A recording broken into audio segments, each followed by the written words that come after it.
Hello the students of class 11।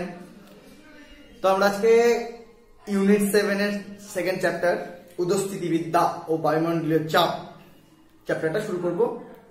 আগে চ্যাপ্টারগুলো আশা করি ভালো করে দেখেছো, পড়েছো, আবার নতুন চ্যাপ্টার মন দিয়ে পড়বে। শুরু করা যাক। তো চ্যাপ্টারটা কি নিয়ে? এই চ্যাপ্টারটা মেইনলি প্রবাহী নিয়ে। প্রবাহী বলতে কাকে বোঝায়? যারা ফ্লো করতে পারে, প্রবাহিত হয়, যেমন বায়ু আর জল। মেইনলি এই দুটোতে ফ্লো করতে পারে। যদি একটা কোথাও জল রেখে দাও তো জলটা যদি গড়ান পায় তো ফ্লো করে চলে যাবে, বায়ু ফ্লো করতে পারে। তো এদেরকে প্রবাহী বলা হয়। তো এই প্রবাহীর একটা ক্যারেক্টারিস্টিক্স মানে একটা ধর্ম নিয়ে এই চ্যাপ্টার চলবে। তো সেই প্রবাহীর যে যে ধর্মগুলো আমরা জানবো সেগুলো পরপর আমরা শিখি। প্রথমে একটা টার্ম সম্বন্ধে জানবো, সেটা হলো ঘনত্ব, তারপরে আপেক্ষিক গুরুত্ব। এগুলো আমি 9-10 পড়েছি আমরা, এখন আবার একবার পড়বো। তো শুরু করা যাক ঘনত্ব দিয়ে। ঘনত্ব বলতে সবাই আমরা জানি, ঘনত্ব মানে বোঝায় ভর বাই আয়তন বা একক আয়তনের ভরকেই বলা হয় ঘনত্ব। যে কোনো প্রবাহী জল হোক বা তোমার যে কোনো তরল পদার্থ হোক বা গ্যাসীয় পদার্থ হোক, তার ঘনত্ব কি হবে? তোমার তার ভর বাই আয়তন। এবার তরল বা কঠিন এর ভর আর আয়তন, এই ভর বাই আয়তন তো ঘনত্ব হয়। তো তরল বা কঠিন এর যে আয়তনটা, সে আয়তনটা চাপ বা উষ্ণতার উপর ডিপেন্ড করে না, ঠিক আছে? কিন্তু গ্যাসের আয়তনটা কিন্তু গ্যাসের চাপ বা উষ্ণতার উপর একটু ডিপেন্ড করে। বয়লার চাষের সূত্রে আমরা সেটা পড়েছি। তো গ্যাসের ক্ষেত্রে কিন্তু ঘনত্বটা মানে ভর বাই আয়তন হলেও সেই ঘনত্বটা কিন্তু চাপ আর উষ্ণতার উপর ডিপেন্ড করে, কারণ চাপ আর উষ্ণতার উপর ডিপেন্ড করে ওই গ্যাসটার আয়তন, তাই তো? তার মানে তরল আর কঠিনের ক্ষেত্রে নির্ভর না করলেও ঘনত্বের ক্ষেত্রে কিন্তু তোমার চাপ বা আয়তন, চাপ বা উষ্ণতা, এটা কিন্তু গ্যাসীয় পদার্থের ক্ষেত্রে নির্ভর করে। তো যাই হোক, তো আমরা ঘনত্ব সম্বন্ধে শিখলাম। এবার যেটা আমরা জানি না, ঘনত্ব সম্বন্ধে অলরেডি আমরা জানতাম যে ঘনত্ব রো ইজ ইকুয়াল টু হয় এম বাই ভি, যেখানে রো হলো ঘনত্বর সিম্বল, এম ভর আর ভি আয়তন। তো আমরা এখন যেটা জানি না সেটা কি? সেটা হলো আপেক্ষিক গুরুত্ব। এটা অনেকে জানে, তাও একবার আমি পড়াই, হ্যাঁ, বুঝিয়ে দিই। আপেক্ষিক গুরুত্ব কি মন দিয়ে শিখবে। আপেক্ষিক গুরুত্ব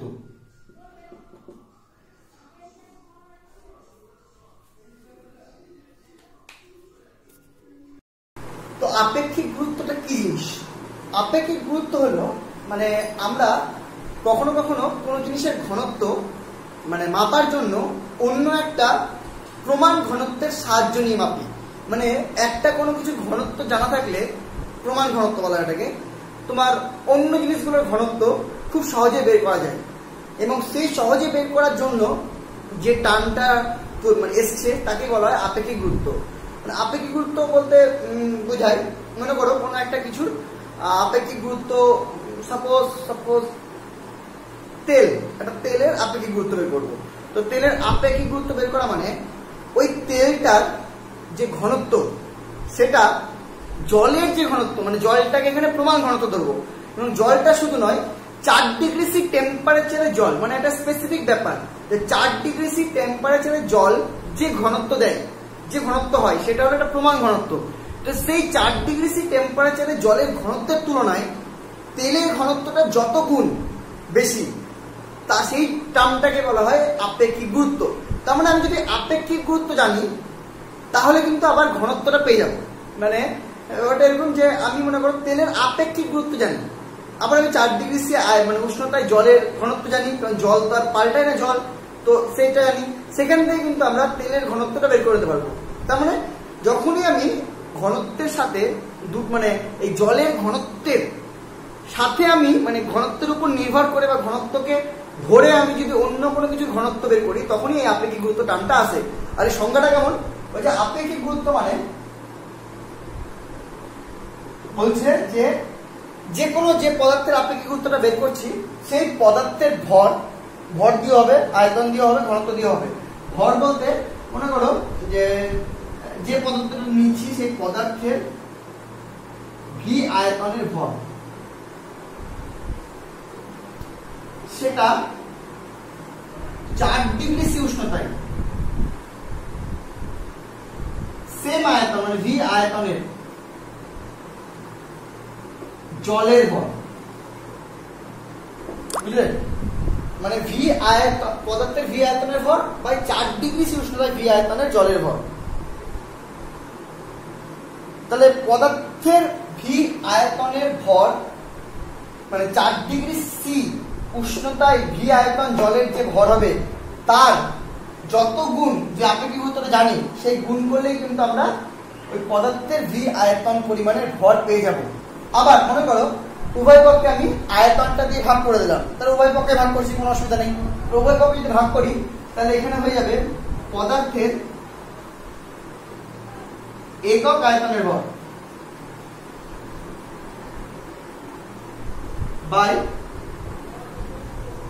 4 ডিগ্রি সি উষ্ণতায় একক আয়তনের জলের ভর হবে। উভয় পক্ষে এক সেম আয়তন দিয়ে ভাগ করে দিলাম, তাহলে দুটো এক হয়ে গেল। আবার একক আয়তনের ভরকে বলা হয় ঘনত্ব, তাহলে এটা কি হয়ে গেল পদার্থের ঘনত্ব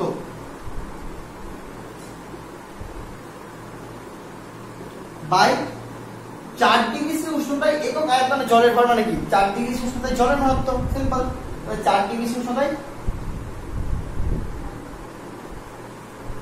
জলের ঘনত্ব।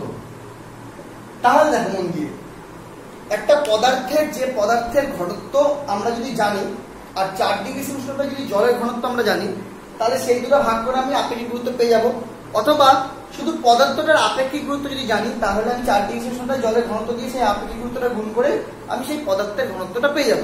মানে পদার্থের ঘনত্বের সাথে 4 ডিগ্রি সি উষ্ণতায় জলের এই স্পেসিফিক টার্মটা, এইটার সাথে সম্পর্ক নিয়ে আমার নতুন একটা টার্ম তৈরি হয় যেটাকে বলা হয় আপেক্ষিক গুরুত্ব, ঠিক আছে?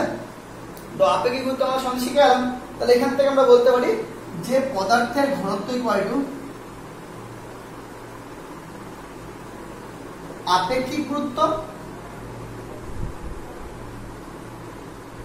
ইন্টু 4 ডিগ্রি সি উষ্ণতায় জলের ঘনত্ব, তাই তো? তার মানে যে কোনো পদার্থের ঘনত্ব আমরা সেই পদার্থের আপেক্ষিক গুরুত্ব জানা থাকলেই বের করে নিতে পারবো, কারণ 4 ডিগ্রি সি উষ্ণতায় জলের ঘনত্ব আমরা জানি। এবার সিজিএস পদ্ধতিতে 4 ডিগ্রি সি উষ্ণতায় জলের ঘনত্ব হলো 1 গ্রাম পার সিসি।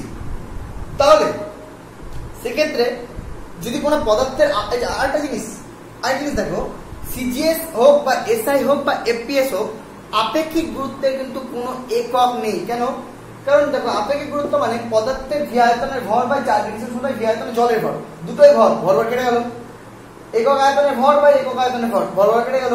ঘনত্ব বাই ঘনত্ব, তাহলে ঘনত্ব কেটে গেল, এককটা কেটে যাবে। অর্থাৎ আপেক্ষিক গুরুত্ব কিন্তু একটা একক বিহীন রাশি। তার মানে এর এককটা কিন্তু কোনো সিজিএস এসআই বা এফপিএস এর কোনো গল্পই নেই, সবটাতে একটাই সংখ্যা এটা, ঠিক আছে? তো সাপোজ কোনো একটা জিনিসের আপেক্ষিক গুরুত্ব দেওয়া আছে 2, কোনো একটা পদার্থের আপেক্ষিক গুরুত্ব 2, তাহলে সিজিএস পদ্ধতিতে ওই পদার্থের ঘনত্বটা কত হবে?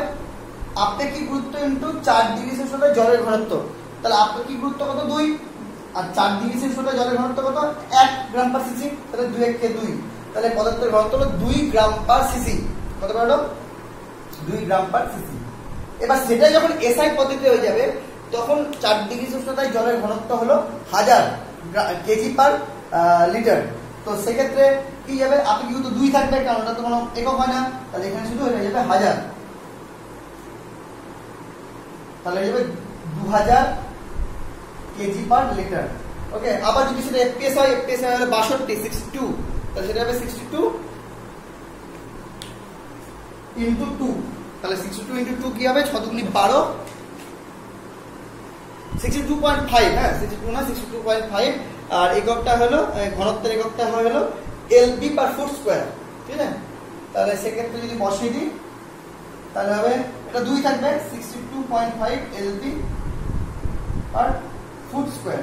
তাহলে সেটা হয়ে যাবে, এটা গুণ করলে 5 গুণ 10, 2 গুণ 4 এর 5, 6 গুণ 12 এর 13, সরি 12, তাহলে 1 2 5, তাহলে 125 এলবি পার ফুট স্কয়ার, ঠিক আছে? তাহলে এইভাবে কিন্তু আমরা পদার্থের ঘনত্ব আপেক্ষিক গুরুত্ব জানা থাকলে আরামে বের করে দিতে পারবো, ঠিক আছে? তাহলে এই গেল আপেক্ষিক গুরুত্ব। এবার আরেকটা জিনিস, আপেক্ষিক গুরুত্ব বলার সময় একটা সংশোধনের দরকার, ঠিক আছে? কিসের সংশোধন? যে আমরা যখন কোনো পদার্থের আপেক্ষিক গুরুত্ব জানি বা জানবো, বের করবো, তখন আমরা পদার্থের ঘনত্ব তো নিলাম, ঠিক আছে, কিন্তু জলের যখন ঘনত্ব নেব, সেই জলের ঘনত্ব যেটা পাবো সেটা কি 4 ডিগ্রি সি উষ্ণতায় থাকবে? পাবো কি? কারণ আমরা রুম টেম্পারেচার তো 4 ডিগ্রি সি থেকে অনেক বেশি। মানে আমি মনে করো বললাম তোমাকে যে তেলের আপেক্ষিক গুরুত্ব বের করো, তো কি করলে তুমি কি করলে, তেলের ঘনত্বটা নিলে এবং 4 ডিগ্রি সি উষ্ণতায় জলের ঘনত্ব নিলে, তার রেশিও করলে বেড়ে গেল। কিন্তু 4 ডিগ্রি যে জলটা তুমি নিলে, সেই জলটা তুমি 4 ডিগ্রি সি উষ্ণতায় কি করে আনবে? তার জন্য তোমার ফ্রিজ ইউজ করতে হবে, কমাতে হবে, আবার টেম্পারেচার বাড়াতে হবে, মুশকিল প্রক্রিয়া। তার থেকে 4 ডিগ্রি সি উষ্ণতা এই ব্যাপারটাকে যদি আমরা একটু সংশোধন করে নিই, তাহলে কিন্তু রুম টেম্পারেচারে যে জল পাওয়া যাবে, সেই জল দিয়ে কিন্তু তুমি আরামে তুমি কি করে ওটাকে আপেক্ষিক গুরুত্বটা বের করে নিতে পারবে। কি করে পারবে? মন দিয়ে দেখো। তাহলে আমরা এখন করবো আপেক্ষিক গুরুত্বে উষ্ণতা সংশোধন।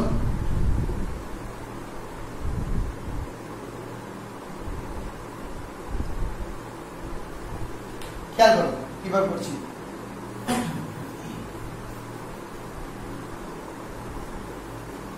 আচ্ছা, আমরা জানি আপেক্ষিক গুরুত্ব, যেটা আমরা বের করতে চাইছি, সে আপেক্ষিক গুরুত্ব ইকুয়াল টু পদার্থের ঘনত্ব বাই 4 ডিগ্রি সি উষ্ণতায় জলের ঘনত্ব। এবার একটা জিনিস লক্ষ্য করো, যে পদার্থটা আমরা নিয়েছি সেটা তো রুমে রয়েছে। তাহলে রুমে যদি পদার্থ থাকে, তাহলে সেই পদার্থটা কিন্তু 3 ডিগ্রি সি উষ্ণতায় রয়েছে, ঠিক আছে? কারণ যদি রুম টেম্পারেচার টি হয়, এটা হলো আপেক্ষিক গুরুত্বের ডেফিনেশন। ওকে, এটা লেখা থাকে না, এটা বুঝে নিতে হয় যে রুমে আছে, কিন্তু সেটার সাথে কোনো ঘনত্বের পার্থক্য হয় না। মনে রাখবে, যে পদার্থটা নিচ্ছি সেটা যদি জল হয়, তাহলে সেক্ষেত্রে উষ্ণতা, গ্যাস হয়, সেক্ষেত্রে উষ্ণতাটা ডিপেন্ড করে সাধারণত। তাছাড়া অন্যান্য তরলের ক্ষেত্রে উষ্ণতার উপর আয়তন ডিপেন্ড করে না, সেখানে ঘনত্ব ডিপেন্ড করে না। কিন্তু জলের ক্ষেত্রে কিন্তু উষ্ণতার সাথে কিন্তু ঘনত্বের একটা হালকা হলেও ডিপেন্ডেন্স রয়েছে, খুব হালকা। হ্যাঁ, জল যদিও গ্যাস নয়, তরলের ক্ষেত্রে আর কঠিনের ক্ষেত্রে হয় না, কিন্তু জলের ক্ষেত্রে কিন্তু টেম্পারেচার 4 ডিগ্রি সি থেকে কম হয়ে গেলে কিন্তু এর ব্যতিক্রান্ত প্রসারণ ঘটে, ঠিক আছে? এটা হয়তো পড়েছো তোমরা, সেই জন্য এখানে কিন্তু ঘনত্বের একটা প্রবলেম থাকে। হ্যাঁ, তো সেই জন্য আমরা এখানে কিন্তু আমরা এই সংশোধনটা করছি। হ্যাঁ, অন্য তরলে করতাম না। তো কি করছি আমি কি করলাম, এই পার্টটাকে দেখো, টি ডিগ্রি সি উষ্ণতায় পদার্থের, মানে ব্যতিক্রান্ত প্রসারণ ব্যাপারটা অন্য, যে উষ্ণ 4 ডিগ্রি থেকে উষ্ণতা কমাতে গেলে কিন্তু ঘনত্ব বেড়ে যায়, সেটাই হলো কথা। সাধারণত ঘনত্ব কমে যায়, সাধারণত বেড়ে যাওয়ার কথা। যত টেম্পারেচার কমবে আর যত টেম্পারেচার বাড়বে, ঘনত্ব কমে যাওয়ার কথা, কারণ আয়তনটা ফুলে যাবে। কিন্তু আমার কথা হলো যে উষ্ণতার সাথে তরলের আয়তন ততটা চেঞ্জ হয় না যতটা গ্যাসের হয়, আর কঠিনের চেঞ্জ ধরাই হয় না, আরো কম, নেগলিজেবল, নাই করলে চলে। কিন্তু তরলের তাও একটু যে চেঞ্জ হয়, সেই চেঞ্জের জন্য আমার এটা করা, ঠিক আছে? তো 3 ডিগ্রি সি উষ্ণতায় পদার্থের ঘনত্ব বাই করে দিলাম কি আমি 3 ডিগ্রি সি উষ্ণতায় জলের ঘনত্ব। কেন? কারণ আমি যে জলটা নিয়েছি সেই জলটা 3 ডিগ্রি সি উষ্ণতা, কারণ রুম টেম্পারেচার রয়েছে, আমি 4 ডিগ্রি সি উষ্ণতায় জল পাচ্ছি না। তবে সেখানে কি করতে হবে, সেখানে আমাদের 3 ডিগ্রি সি উষ্ণতায় জলের ঘনত্বকে আবার নিতে হবে এবং তাকে যেটা বাকি ছিল লিখিনি সেটা দিয়ে ভাগ করতে হবে 4 ডিগ্রি সি উষ্ণতায় জলের ঘনত্ব, ঠিক আছে? দেখো, তাহলে ইকুয়েশনে কিছু ভুল করলাম, এটা টি দিয়ে ভাগ করে তো টি দিয়ে গুণ করে দিলাম। এবার প্রশ্ন হলো, তাহলে এইবার যেটা হলো একদম পারফেক্ট, 3 ডিগ্রি সি জলের পদার্থের ঘনত্ব, 3 ডিগ্রি সি জলের ঘনত্ব, তাহলে এটা কি হয়ে গেল? একদম নির্ণীত আপেক্ষিক গুরুত্ব।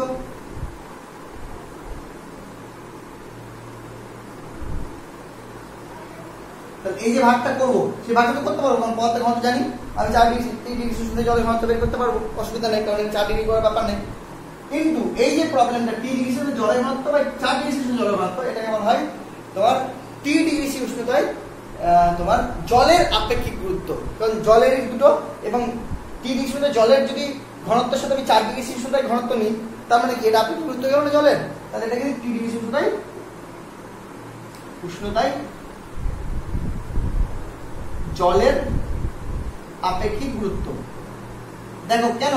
কারণ আমি কি ওপরে যে পার্টটা থাকে তার টেম্পারেচার দেখি না তো, নিচের দেখি। তো নিচে যখন 4 ডিগ্রি সি রয়েছে তাহলে এটা কি উপরে যে জলটা রয়েছে তার আপেক্ষিক গুরুত্ব কোন উষ্ণতায়, যে উষ্ণতায় জলটা রয়েছে উপরের পার্টটা, তাই না?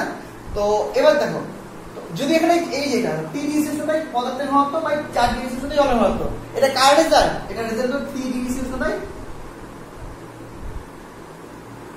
পদার্থটার আপেক্ষিক গুরুত্ব, তাই না? তো সেটা ডিপেন্ড মানে ম্যাটার করে না যে নিচে উপরে কত ডিগ্রি সি আছে, তাহলে এটা কি বলবো 3 ডিগ্রি সি উষ্ণতায় জলের আপেক্ষিক গুরুত্ব। এবার কোন টেম্পারেচারে জলের কত আপেক্ষিক গুরুত্ব হয় তার একটা লিস্ট হয়, তার মানে এটা তুমি বের করতে পারবে যে মোটামুটি একটা লিস্টে পেয়ে যাবে যে কোন টেম্পারেচারে জলের আপেক্ষিক গুরুত্ব কত, তাহলে এটা তুমি জেনে গেলে। তাহলে তুমি যে আপেক্ষিক গুরুত্বটা বের করলে 3 ডিগ্রি সি উষ্ণতা আর পুরো একটি নিয়ে যেটা মানে বেরোলো তোমার যে জলটা নিচ্ছ সেটা 4 ডিগ্রি সি নয়, সেটা বের করার পর তার সাথে যদি 3 ডিগ্রি সি জলের আপেক্ষিক গুরুত্ব লিস্ট থেকে নিয়ে গুণ করে দাও, তাহলে তুমি যে আপেক্ষিক গুরুত্বটা পাবে সেটা তোমার একদম সঠিক সংশোধিত আপেক্ষিক গুরুত্ব। বাট তোমার নর্মালি যদি এটাই করো করে যে আপেক্ষিক গুরুত্বটা বেরোবে এইগুলো এত না ক্যালকুলেশন করে, তার সাথে এই ক্যালকুলেশনটা যদি একদম সংশোধিত করে করো খুব একটা পার্থক্য হবে না, ঠিক আছে? মানে খুব একটা পার্থক্য হয় না, তবুও একটা সংশোধন জেনে রাখা দরকার। ওকে, তাহলে আপেক্ষিক গুরুত্ব আমরা শিখে গেলাম। ঘনত্ব আর আপেক্ষিক গুরুত্বের মধ্যে পার্থক্য কি পড়ে নেবে? অবশ্যই সব থেকে বড় পার্থক্য ঘনত্ব একটা একক আছে, আপেক্ষিক গুরুত্ব কোনো একক নেই। ঘনত্ব একটা ভর বা আয়তন ব্যাপারটা, আর আপেক্ষিক গুরুত্ব ঘনত্বেরই মানে একটা একজনের ঘনত্বের তুলনায় আরেকজনের ঘনত্ব কত গুণ সেটা দেখা, সেটাকে আপেক্ষিক গুরুত্ব বলে। তো পার্থক্য দেখে নেবে একটু, ঠিক আছে? তাহলে আমরা আপেক্ষিক গুরুত্ব আর ঘনত্ব দুটো সম্বন্ধে জানলাম। ওকে, নেক্সট আমরা যেটা জানবো মেন যে চ্যাপ্টারে ঢুকবো আর একটা ধর্ম, সেটা হলো চাপ। তরলের চাপ, তরল চাপ দেয়। কেমন চাপ দেয়? তরল মোটামুটি সব দিকে সমান চাপ দেয়, ঠিক আছে? এবং কত চাপ দেয় সেগুলো আমি জানাবো, ঠিক আছে? তো জানো তো তরলের চাপ জানার আগে একটু আমাদের আগে জানতে হবে চাপ কাকে বলে। সবাই জানে চাপ কাকে বলে? বল বাই ক্ষেত্রফল।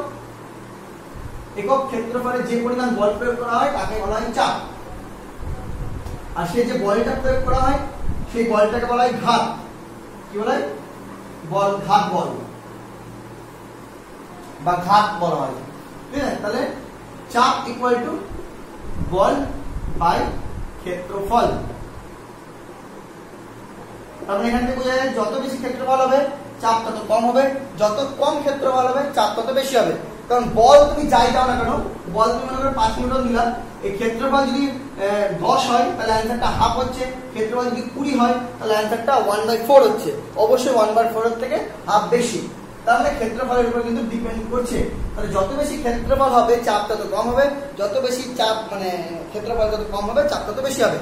তার মানে প্রমাণ কি? এই দেখতে পাচ্ছ এই মুখটা কিন্তু যথেষ্ট ক্ষেত্রফল বেশি, বলে এখান থেকে যদি আমি হাতে একটা গুঁতা দিই তাহলে আমার কিন্তু যে পরিমাণ বল দিয়ে আমি এখানে গুঁতা দেবো তাতে কিন্তু আমার যতটা চাপ লাগবে, আমি যদি এটা যদি একটা পেন দিয়ে মারি আমার এখানে, তাহলে কিন্তু সেটা পেনটা ঢুকে যেতে পারে। কারণ সেক্ষেত্রে বলটা একই হলেও পেনটার যেহেতু ক্ষেত্রফল অনেক কম, চাপটা কিন্তু অনেক বেশি হবে। ওকে, এগুলো ছোটবেলায় পড়েছি অনেকবার, নতুন কিছু নয় সব। তো আমরা এখানে মেন ইন্টারেস্ট কি? আমরা এখানে মেন ইন্টারেস্ট হলো জলের চাপ। জল কতটা চাপ দেয় সেটা আমরা জানবো, ঠিক আছে? তো জল চাপ দেয় কি করে বের করবো? মনে করো এখানে একটা জল নিলাম, ওকে। এবার জলের যেখানে আমরা চাপ বের করবো সেই বিন্দুটা নিব, যে কোথায় আমি চাপ বের করছি সেটা এক নম্বর দেখবো। সেই বিন্দুটার চারিদিকে একক ক্ষেত্রফল নেবো, সে এখানে নিতে পারি, এখানে নিতে পারি, এখানে নিতে পারি, এখানে নিতে পারি, যেখানে ইচ্ছা নিতে পারি। তো সেই একক ক্ষেত্রফলের উপর ও যে বল প্রয়োগ করবে সেটাই হলো তোমার চাপ। কারণ একক ক্ষেত্রফলের উপর প্রযুক্ত বলে তো চাপ। তাহলে এখানে তরল যে পয়েন্টটা বের করতে গেছি সেই পয়েন্টটা একক ক্ষেত্রফলের ধরে নেবো, সেই একক ক্ষেত্রফলের উপর যে পরিমাণ বল প্রয়োগ করবে সেটাই হলো চাপ। প্রশ্ন হলো সেই একক ক্ষেত্রফলটার উপর কি বল প্রয়োগ করবে সেটা আমরা বের করি। হ্যাঁ, তো সব থেকে প্রথমে সাপোজ এই পয়েন্টে রেখেছি, তো সবচেয়ে প্রথমে একক ক্ষেত্রফলটা আমি নিচে নিলাম, ঠিক আছে? চারিদিকে নিতে পারি, কোনো সমস্যা নেই, নিচে নিলাম। চারিদিকে নিয়ে করলে হবে না, নিচে নিয়ে করতে হবে, এবং সেটা দেখা যাবে যে চারিদিকে সেটা সমান হয়, কারণ জল সব দিকে সমান চাপ দেয়। তো যদি আমি এই পজিশনটা নিই, যে এই পয়েন্টটা, তাহলে এটা তার নিচের তলটা, তাহলে এর উপর চাপ দিবে। তাহলে এর উপর চাপ দিবেন মানে কি? বল বাই ক্ষেত্রফল। তাহলে আগে জানতে হবে এর উপর কি পরিমাণ বল কাজ করছে। তো এই পরিমাণ কি পরিমাণ বল কাজ করছে? এর উপর, এর ওপরে যে তরলটা রয়েছে সেই তরলটার ওজনের উপর কাজ করছে। বোঝা গেল? এর ওপরে যত তরলটা রয়েছে সেই তরলটাই তো এর উপর ওজন চাপ দিচ্ছে, বলটা দিচ্ছে, সেই ওজনটাই তো এর উপর কাজ করছে। এই যদি এরিয়া এ হয়, সেটা একক যদিও, তাহলে এই ওজনটাই তো কাজ করছে এর উপর। তাহলে এই এরিয়া যদি এ হয়, ধরলাম সাপোজ একটা এরিয়া বললাম এ, তলটা জলটা যে মনে করে এক গ্লাস জল রয়েছে যেখানে পড়লাম, তার তলটা এরিয়াটা এ। তাই সেই এরিয়ার উপর এই বাকি জলটা কি দিচ্ছে, ওজন দিচ্ছে। এবার বাকি জলটার ওজন বের করতে হবে। এবার মনে করো গ্র্যাভিটি জি, বাকি জলটার ভর এম। বাকি জলটার ভর আমি কি করে বের করবো? আমি তো বাকি জলটার ভর বের করতে পারছি না, কারণ কত ভর আমি জানি না, বের করতে লাগবে। তো সাপোজ এই যেখানে আমি বের করছি চাপটা, সেটা এই হাইটে রয়েছে, মনে দেখবে এখান থেকে এটা এই সাইডে রয়েছে, ওকে। আর যে জলটা ইউজ করছি তার ঘনত্ব রো, ঠিক আছে। তাহলে এই যে এর ওপরে যে তরলটা রয়েছে একটা গ্লাসের এইচ উচ্চতা, এবং যে তলটার উপর চাপ দিচ্ছে সেই তলটা যদি এরিয়া এ হয়, তাহলে ওই তলা সহ ওপরে যে জলটা রয়েছে তার আয়তন কত? তার আয়তন হবে এ ইন্টু এইচ, ক্ষেত্রফল ইন্টু উচ্চতা।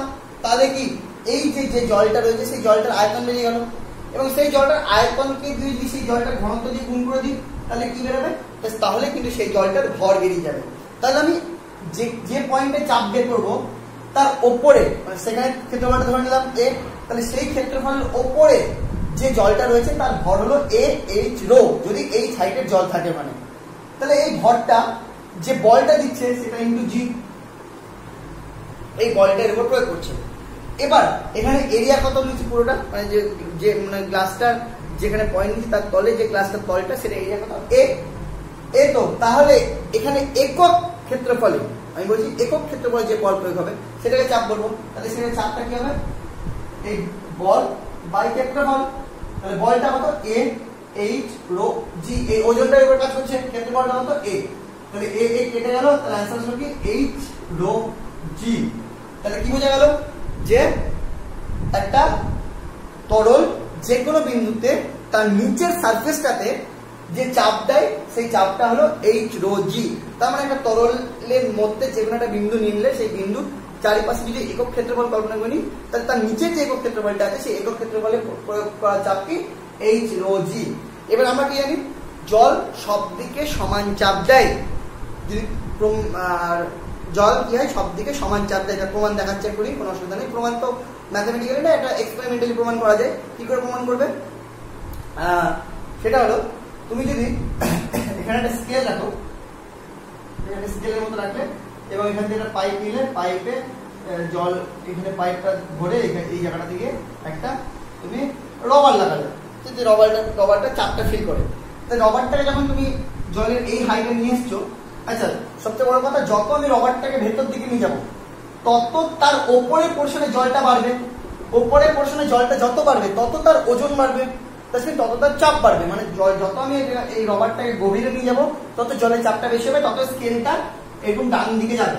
এটা স্কেলটা ঠিক আছে, এরকম ডান দিকে যাবে। এবার মনে করো আমি যখনই এই হাইটে নিয়ে চলে এসেছি, এই হাইটে নিয়ে আসার পর যদি স্কেলটা এইখানে থাকে, এই জায়গা দাঁড়ায়, তুমি এই অবস্থায় রবারটাকে যদি এদিক ঘুরাও, মুখটা যদি এইভাবে না করে মুখটা যদি এদিক ঘুরিয়ে দাও, কিন্তু হাইটটা যাতে না পাল্টায়, বা এদিক ঘুরিয়ে দাও বা উপরে করে দাও, যাই করো না কেন, ওই একই হাইটে ওই পজিশনটাতে, যে পজিশনটা উপর থেকে এই সাইডে, এই স্কেলটা কিন্তু এই জায়গা থেকে নড়ে না, ওই জায়গাটাতে থাকে। আবার যদি নিচে গভীরতা একটু নিয়ে যাও তাহলে দেখবো নড়ে গেছে, বা একটু উপরে নিয়ে যাও তাহলে দেখবো নড়ে গেছে। দ্যাটস মিন একটা হাইটে, মানে একটা প্লেনে যার ওপরে জলটা এই সাইডে রয়েছে, যদি হাইটটা একমাত্র না পাল্টায়, সেই পয়েন্টে, যে পয়েন্টটা একটা হাইটে রয়েছে সেই পয়েন্টে সর্বত্র, মানে এখানে হোক শুধু পুরো গোটা সারফেসটা জুড়ে এবং সব দিকে সমান চাপ ক্রিয়া করে, ঠিক আছে। তার মানে জল সমান, মানে একটা বিন্দুতে চারিদিকে সমান চাপ দেয়, ঠিক আছে। এটা হলো তার প্রমাণ। তো যাই হোক, তাহলে জল কি বললাম? সব দিকে সমান চাপ দেয়, তাহলে এটা আমরা প্রমাণ করলাম। এবার আরেকটা জিনিস আমাদের জানতে লাগে, আর সেই চাপটা কত? এইচ রো জি, এটাও জেনে গেলাম। এবার একটা জিনিস খালি একটু জানতে লাগে, সেটা হলো যদি আমি এখানে একটা ফুটো করে দিই, তাহলে যে জলটা পড়বে সেই জলটা কত স্পিডে পড়বে, ঠিক আছে। এটা অনেক সময় পরীক্ষা দেয়। তো এই জলটার স্পিড কত হবে? তো জলটা যখন এখানে রয়েছে, সাপোজ এই সাইডে রয়েছে, যদি এই সাইডে থাকে তাহলে তার এই পয়েন্টে এই পয়েন্টটা তো এই সারফেসে রয়েছে, তাহলে এই পয়েন্টে যে প্রেসারটা কাজ করছে সেই প্রেসারটা কত? সেই প্রেসারটা অবশ্যই এইচ রো জি, তাই তো? এই প্রেসারটা কত? প্রেসার এখানে একটা প্রেসার কাজ করছে, প্রেসারটা কত? এইচ রো ইনটু জি। এবার কেন এখানে এইচ রো জি? কারণ এই পয়েন্টে তোমার নিম্নমুখী চাপ যদি এইচ রো জি হয়, সেটা আমি জানি, কারণ পুরো হাইট, তাহলে পার্শ্ব চাপ তো এইচ রো জি হবে। কারণ আমি কি বললাম, একটা কোনো হাইটে একটা কোনো পয়েন্টে জল সব দিকে সমান চাপ দেয়। তাহলে এর উপর যে প্রেসারটা কাজ করছে, যে প্রেসারটা হলো এইচ রো জি। ওকে, এবার এই প্রেসারটার পরে জলটা বেরাচ্ছে, সেই জলটা বেরাতে গেলে কিন্তু এবার উচ্চতাটা নামছে, ঠিক আছে? এবার যতটা উচ্চতা নামবে, জলটা যতটা সরবে ততটা জল তো এখানে বেরাবে, যতটা এখানে নামবে ততটা জল তো বেরাবে। তাহলে এখানে এই যে জলটা যখন বেরাচ্ছে তখন কি পরিমাণ কার্য হচ্ছে সেটা যদি আমরা বের করি, তাহলে সেই কার্যকারিতা হবে বল, মানে এই ছিদ্রটাতে ক্রিয়াশীল বল আর ইনটু সরণ, মানে তরলের সরণ, তরল যতটা সরছে। এইবার আমরা জানি এর উপর চাপ কাজ করছে এইচ রো জি, সেটা বাদ দিলাম। এবার আমরা জানি চাপ মানে বল বাই ক্ষেত্রফল, তাহলে বল ইকুয়াল টু চাপ ইনটু ক্ষেত্রফল। সেটা যেখানে বসিয়ে দিই তাহলে এটা লিখতে পারি চাপ ইনটু ক্ষেত্রফল ইনটু সরণ। আবার এক্ষেত্রে এইটুকুটার ক্ষেত্রফল আর এইটুকুতে যে সরণটা হচ্ছে সেই ক্ষেত্রফল ইনটু সরণ কি হবে? আবার ক্ষেত্রফল ইনটু দৈর্ঘ্য কি হয়? আয়তন। তাহলে এখান থেকে আমি লিখতে পারি চাপ ইনটু যে জলটা বেরাচ্ছে তার আয়তন। বললাম এখানে যে জলটা বেরাচ্ছে তার আয়তন, তাহলে নির্গত জলের আয়তন। ওকে, দেখো তাহলে এখানে যে কার্যটা হচ্ছে সেটা কিন্তু বেরোলো চাপ ইনটু নির্গত জলের আয়তন। এবার একক আয়তনের জল এই ফুঁকো দিয়ে বের করতে কি পরিমাণ কাজ করতে হচ্ছে সেটা যদি বের করতে চাই, তাহলে হবে একক আয়তনের কার্য। তাহলে কি হবে? চাপ ইনটু এক, জলের আয়তনটা এক হয়ে যাবে, তাহলে চাপ, খালি চাপ ইনটু এক, দ্যাট ইজ ইকুয়াল টু চাপ।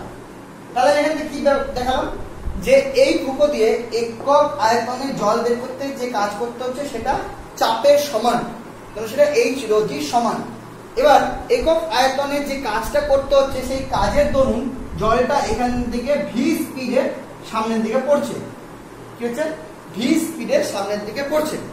যদি ভি স্পিডে সামনের দিকে পড়ে তার মধ্যে কি রয়েছে? গতিশক্তি। এবার আমরা জানি কি কোনো কিছু কাজ করলে সেটা কি শক্তি, তো কাজ মানে কি অ্যাকচুয়ালি শক্তি, তো শক্তিটা মানে শক্তির সামর্থ্যটাকে তো কাজ বলে। তো তাহলে এখানে যেহেতু ভি স্পিড রয়েছে তার মানে এখানে কার্যটা কোন শক্তি হিসাবে হচ্ছে? গতিশক্তি। তাহলে এখানে গতিশক্তিটা কত? Half M V square, half M V square. এবার ভিটার বেগ। এবার এখানে আমরা যে একক আয়তনে কার্য নিয়েছি, তাহলে আমরা এখানে যে জলটা নিয়েছি সেটা একক আয়তনে নিয়েছি, তাহলে এখানে এম বাই ভি বের করে আমাকে মানে আয়তনটা যে ভি আয়তনের জন্য যে গতিশক্তি হয়, এখানে ভি আয়তনে জল বেরাতে যে গতিশক্তি হয় সেটা হাফ এম ভি স্কোয়ার।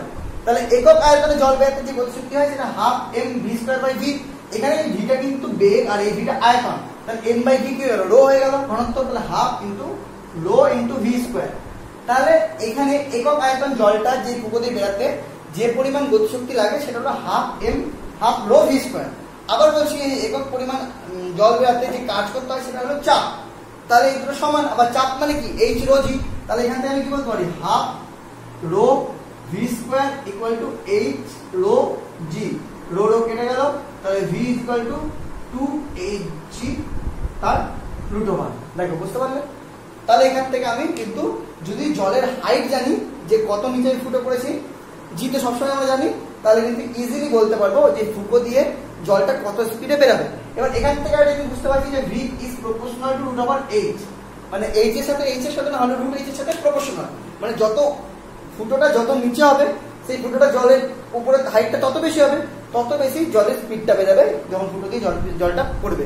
ঠিক আছে? তাহলে এই করে নিলাম আমরা একটা, মানে যদি বাড়িটিতে কোথাও ফুঁকো হয়ে যায় তাহলে সেই ফুঁকো দিয়ে জলটা কত স্পিডে পড়বে। তাহলে ফিজিক্সের সব কিছু জানতে লাগবে আমাকে, কি দরকার আমার জানা কত স্পিডে পড়বে মাথার ছাতা। যাই হোক, হয়ে গেল না? নেক্সট আমরা কি পড়বো? নেক্সট আমরা পড়বো স্থির তরলের মুক্ত তলের বৈশিষ্ট্য, এটা খুব ইম্পর্টেন্ট, মন দিয়ে দেখো।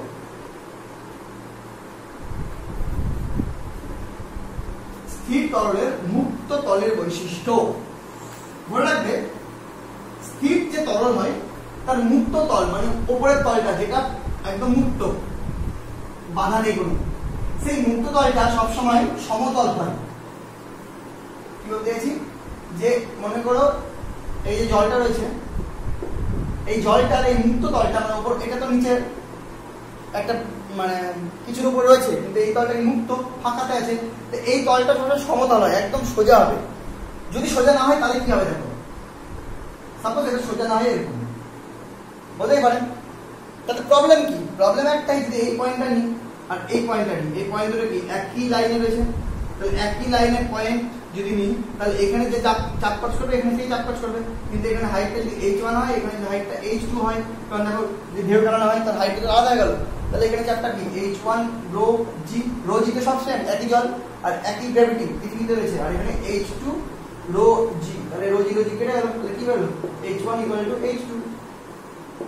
কারণ কি এখান থেকে এখানে যেহেতু একই চাপ করে, দ্যাটস মিন চাপ কাজ করে, দ্যাটস মিন এই তলটা থেকে ওপর সব পজিশন এক হাইট হতে হবে, আর এক হাইট হওয়া মানে কি এটা টেরা হওয়া চলবে না, এটা কি হতে হবে একদম স্ট্রেট হতে হবে। তার মানে কি জলের মানে মুক্ত তলটা কি হয় সমতল হয়, ঠিক আছে। ওকে, নেক্সট আরেকটা কি সমোচ্চশীলতা ধর্ম, এটাও পড়েছো, যে যদি আমরা বিভিন্ন ধরনের আকারের পাইপ, যেখানে কোনটাতে বেশি জল আটে কোনটাতে কম জল আটে, এরকম পাইপকে যদি আমরা একসাথে কানেক্ট করে দিই, সাপোজ এরকম টাইপের একটা পাইপ, একটা এরকম টাইপের পাইপ, একটা এরকম টাইপের পাইপ, যদি একটা পাইপের মাধ্যমে কানেক্ট করে দিই এবং এর মধ্যে যদি জল ভরি, তাহলে এই সমস্ত জলগুলো একই হাইটে থাকবে। কেন একই দেবে, যদি আমি এই পয়েন্টে চাপ বের করি তাহলে এই পয়েন্টে চাপ বের করতে হবে। এবার চাপ আমরা জানি P = H rho G, depends on H rho আর G, কোথায় কতটা জল আছে, বেশি জল আছে না কম জল আছে তার উপর তো ডিপেন্ড করে না, আয়তন ভর কারোর উপর ডিপেন্ড করছে না, রো এর উপর ডিপেন্ড করছে, রো তো সব জায়গায় এক। তার মানে কি এইটা যদি এই সাইড হয় তাহলে এটাকেও এই সাইড হতেই হবে, এটাকেও এই সাইড হতেই হবে, নইলে H rho G সবটাই সেম হবে না। অর্থাৎ জল যেমনই আকার হোক না কেন, বেশি জল আটুক আর কম জল আটুক, তারা যদি একটা পাইপে কানেক্টেড থাকে তাহলে কিন্তু চাপটা সবসময় সব মানে সমান হওয়ার জন্য তারা সবাই একই সমতলে থাকবে, এটাকে বলা হয় সমোচ্চশীলতা ধর্ম। বুঝা গেল? আচ্ছা, এবার দুটো যদি ভিন্ন তরল থাকে, যে তরল দুটো মনে করে একে অপরের সাথে মিশে না, তাদেরকে যদি আমি একটা পাইপ ইউ আকৃতির পাইপে নিয়ে নিই, তাহলে তাদের মধ্যে কোনটা হাইট বেশি হবে কোনটা হাইট কম হবে তরলগুলোর ঘনত্বের উপর ডিপেন্ড করবে, ঠিক আছে। তরলের ঘনত্বের উপর ডিপেন্ড করবে যে কোন পাশে হাইটটা উঁচু হবে কোন পাশের হাইটটা নিচু হবে, ঠিক আছে, কতটা নামবে কতটা উঠবে সেটা দেখো। তো দেখো মন দিয়ে,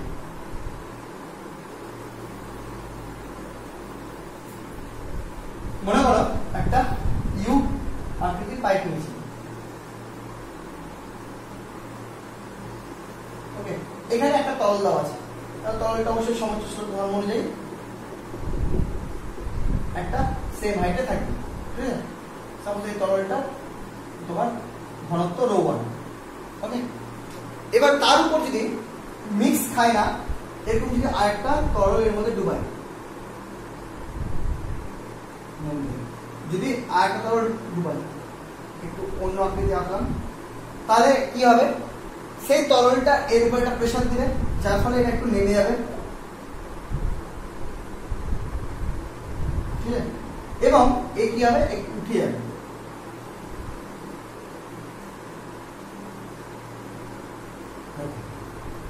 একটু নেমে যাবে একটু উঠে যাবে। এবার এর ঘনত্ব দিলাম রো 2, ওকে।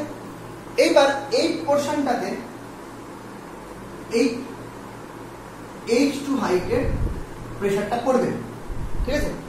এইবার এই পোরশনটা একদম সেম হাইট, এই জায়গাতে এই যে মেন যে তরলটা ছিল সেই তরলের এইটুকু পোরশন চাপ দিলে H2 সরি এটা H1 হলো, এটা H2, এটা বুঝুন। যদি এটা দেওয়ার পর এটা এখানে এসে দাঁড়িয়ে যায়, তার মানে কি এই যে নেক্সট তরলটা দিলাম সে যতটা চাপ দিল সেই চাপে এতটা উঠলো। এতটা ওঠার মানে কি? এতটা ওঠার মানে হলো এই তরলটা যেখানে মিক্স করছে না, যেখানে এটাকে নামিয়েছে যত, সেই পয়েন্টে এ যতটা চাপ দেয় সেই একই হাইটে এই তরলটা সেম চাপ দিবে, কারণ একই হাইটে দুজন চাপ সবসময় সমান হয়। তাহলে এখানে H1 হাইটে যে তরলটা আমি ডুবিয়েছি সে যা চাপ দিবে, এই যে তরলটা এই লেভেলের উপরে যে তরলটুকুটা উঠেছে সে সেই একই চাপ দেবে। তাহলে এখানে যদি এটার চাপটা হবে H1 ρ1 g, আর এর চাপটা হবে H2 ρ2 g, মানে এখানটা এই বাকি তরলটা তো লাগলো না, এইটুকু তরলেই হয়ে গেল কিন্তু, আর এই সমস্ত তরলটা লাগলো। তাহলে এবার এইটুকু চাপটা কিন্তু এটা সমান হবে H2 ρ2 g। তাহলে এখানে g কেটে গেল, তাহলে এখান থেকে আমরা বলতে পারি H1 by H2 equal to ρ2 by ρ1। তাহলে কতটা হাইট এটা হবে, কতটা হাইট এটা হবে, তাদের ঘনত্বের অনুপাত থেকে আমরা বলতে পারবো। ঘনত্বের সাথে ব্যস্ত অনুপাত, ঠিক আছে? যত বেশি ঘনত্ব হবে তত বেশি হাইট হবে, তত কম হাইট হবে এটা। হয়ে গেল। তো যদি এর ঘনত্ব কম হতো তাহলে আরো উঠতো, ঘনত্ব বেশি বলে হাইটটা কম উঠেছে, তাতে এটার সাথে এটা ম্যানেজ করে দিচ্ছে, ঠিক আছে? কারণ ব্যস্ত অনুপাতের সম্পর্ক। তো এটা হয়ে গেল। আজকে লাস্ট টপিক পড়াবো, দিয়ে আজকে এটা শেষ করে দেবো। সেটা হলো যদি খাড়াভাবে নিমজ্জিত কোনো তরলের, কোনো তরলকে যদি খাড়াভাবে নিমজ্জিত করা হয় তো তার উপর কি প্রেশার পড়ে, ঠিক আছে? দেখাচ্ছি।